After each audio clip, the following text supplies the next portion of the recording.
The rain was a relentless curtain outside my window, mirroring the storm raging inside me.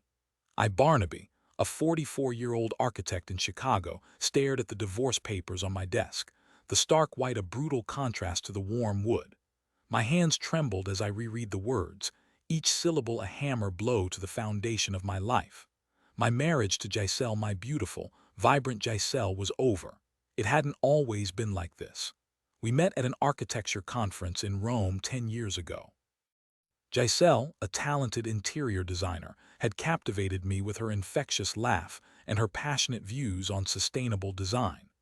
We fell in love quickly, a whirlwind romance fueled by shared dreams and a mutual appreciation for beauty.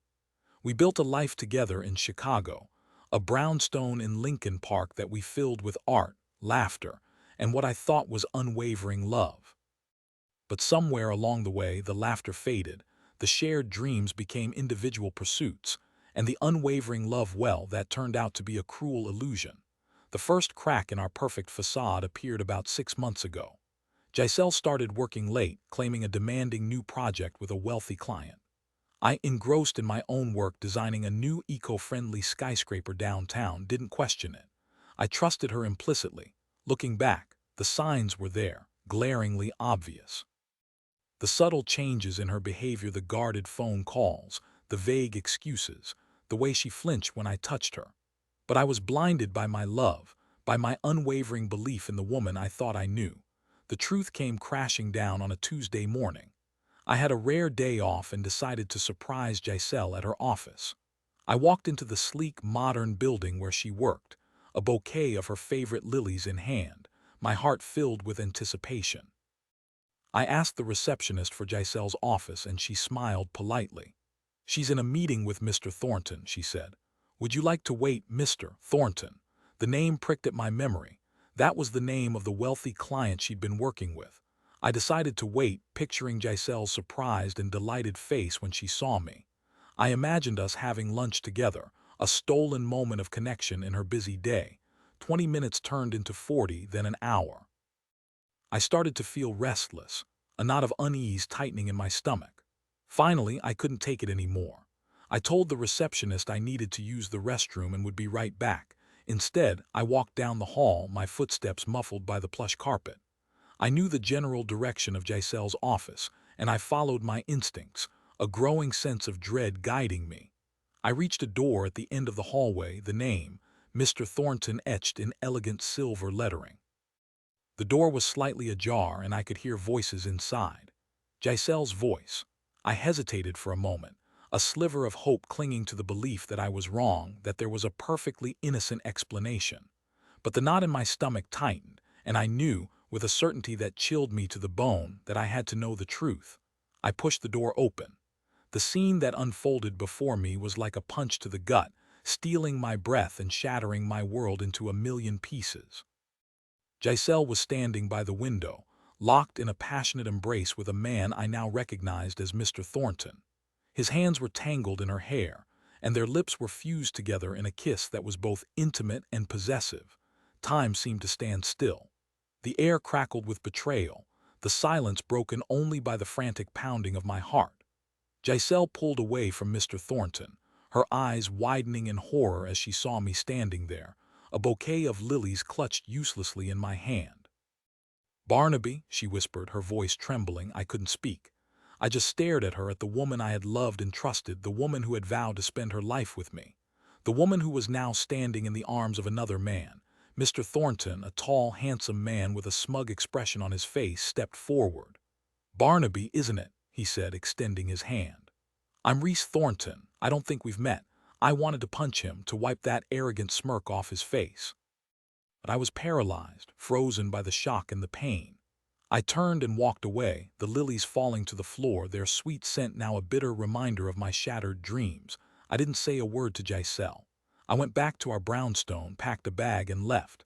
I spent the next few days in a hotel, numb with grief and disbelief. Eventually, I called a lawyer and filed for divorce. Giselle tried to contact me, to explain, to beg for forgiveness. But I couldn't bear to hear her voice, to see her face. The image of her in Rhys Thornton's arms was burned into my brain, a constant reminder of her betrayal. The divorce was swift and brutal. Giselle didn't contest it, offering me everything I wanted. The brownstone, the art collection, the savings account. She relinquished it all, as if trying to buy her way out of her guilt. But no amount of money could erase the pain, the humiliation, the feeling of being utterly and completely betrayed. After the divorce was finalized, I moved out of Chicago. I couldn't bear to stay in the city that held so many memories, so many reminders of Giselle and our life together. I ended up in Seattle, drawn to the city's vibrant art scene and its proximity to nature. I bought a small cabin on the outskirts of the city, surrounded by towering trees and overlooking a tranquil lake. I spent my days hiking in the mountains, sketching landscapes, and trying to rebuild my life.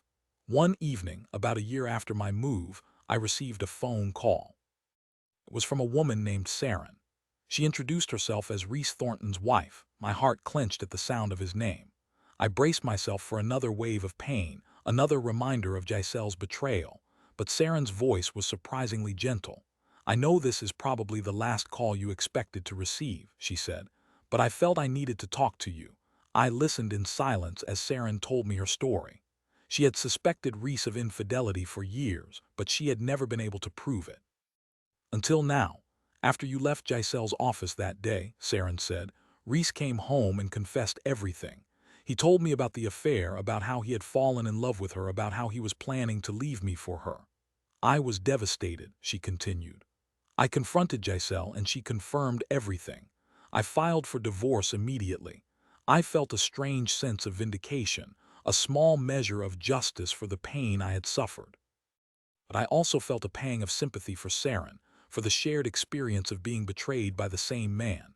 "I'm so sorry for what happened to you, Barnaby," Seren said. "Rhys is a manipulative man. He preys on vulnerable women, women who are looking for something he can offer. He's done this before and he'll probably do it again." "I know," I said, my voice hoarse. I learned that the hard way. Seren and I talked for a long time that night, sharing our stories, our pain, and our hopes for the future. We found solace in our shared experience, a bond forged in the fires of betrayal. Over the next few months, Seren and I stayed in touch. We talked on the phone, exchanged emails, and eventually, we met in person. I discovered that she was a kind, intelligent, and compassionate woman, a woman who had also been deeply hurt by Rhys Thornton's actions. As we spent more time together, our friendship deepened, and I began to realize that I was falling in love with her. Seren was everything Giselle wasn't: honest, loyal, and genuinely caring. One sunny afternoon, as we were hiking in the mountains, I stopped and turned to Seren. "I know this might be too soon," I said, "but I have to tell you how I feel. I'm in love with you, Seren." Seren smiled, her eyes sparkling with happiness. "I'm in love with you too, Barnaby," she said. We embraced, the warmth of our love chasing away the shadows of our past. We had both been through hell, but we had emerged stronger and more resilient. We had found love in the most unexpected of places, a testament to the enduring power of the human heart. We got married a year later in a small ceremony overlooking the lake near my cabin. It was a simple, intimate affair, surrounded by our closest friends and family. As I looked into Seren's eyes, I knew that I had finally found true happiness, a love that was built on honesty, trust, and mutual respect. Giselle, on the other hand, didn't fare so well.